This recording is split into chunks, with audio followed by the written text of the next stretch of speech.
시작부터 건강하게 한방 소아청소년과 아이누리 한의원 광주 신세계점입니다.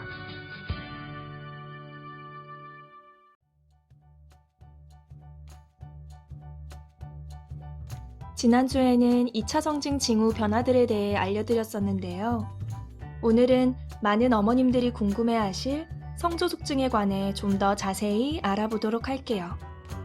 요즘은 부모님 시대와는 다르게 사춘기가 찾아오는 시기가 예전에 비해 1, 2년가량 더 앞당겨졌는데요. 이것은 현재 진행형으로 지금도 계속해서 성장 속도가 빨라지고 있는 추세이며 그만큼 성장판이 마무리되는 시기도 더 빨라졌다고 볼 수 있습니다. 앞서 말씀드렸던 것처럼 보통 여자아이는 만 10세경, 남자아이는 만 12세경에 2차 성징 징후가 나타나는데요. 만약 여자아이가 만 8세 이전에 가슴 발달이 시작되거나 남자아이가 만 9세 이전에 고환 크기가 커지기 시작한다면 성조숙증을 의심해봐야 합니다. 어떤 분들은 2차 성징 징후가 조금 빠르게 나타난다고 해서 그게 큰 문제가 되는지 의문이 드실 수 있는데요. 하지만 성조숙증은 아이에게 생각보다 많은 영향을 미칩니다.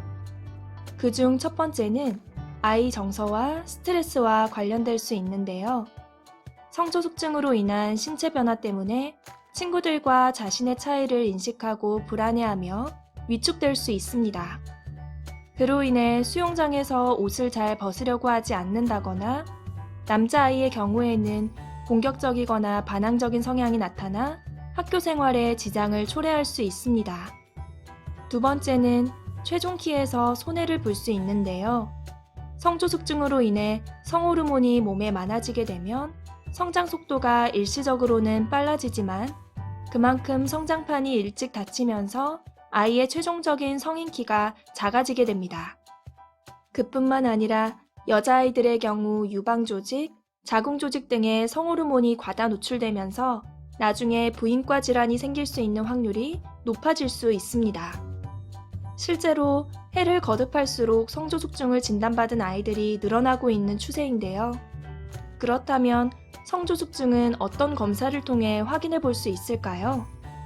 첫 번째로는 성장판 검사를 통해 실제 나이와 현재 뼈나이를 비교했을 때 2년 이상 빠르다면 성조숙증을 의심해 볼 수 있습니다. 2년 미만 빠르다고 하더라도 조기 사춘기 패턴으로 볼 수 있기 때문에 6개월에서 1년에 한 번씩은 정기적으로 검진을 해주시는 게 필요합니다. 이 외에도 성호르몬 유발 검사나 자궁 초음파 검사 등을 통해서도 성조숙증을 알아볼 수 있습니다. 성조숙증이 진단된 경우 양방에서는 성호르몬 분비를 억제하는 호르몬 주사 치료를 하기도 하고 성장호르몬 주사 치료를 병행하기도 합니다. 하지만 호르몬 치료의 부작용이 우려되거나 좀 더 자연적인 치료를 원하는 경우 또는 성적으로 발달이 빠르긴 하지만 성조숙증으로 진단받을 정도는 아닌 경우 다른 치료 방법을 찾기도 하는데요. 이런 경우 대표적으로 한방치료를 예로 들 수 있습니다. 실제로 성조숙증에 도움이 되는 약재에는 지황, 지모, 황백, 하고초 등이 있는데요.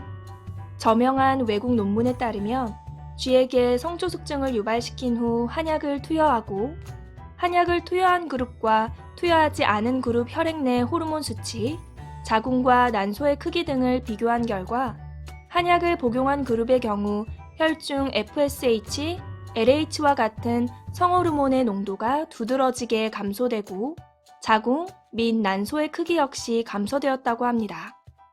즉, 한약 복용을 통해 성조숙증이 지연됐다고 볼 수 있는 것입니다.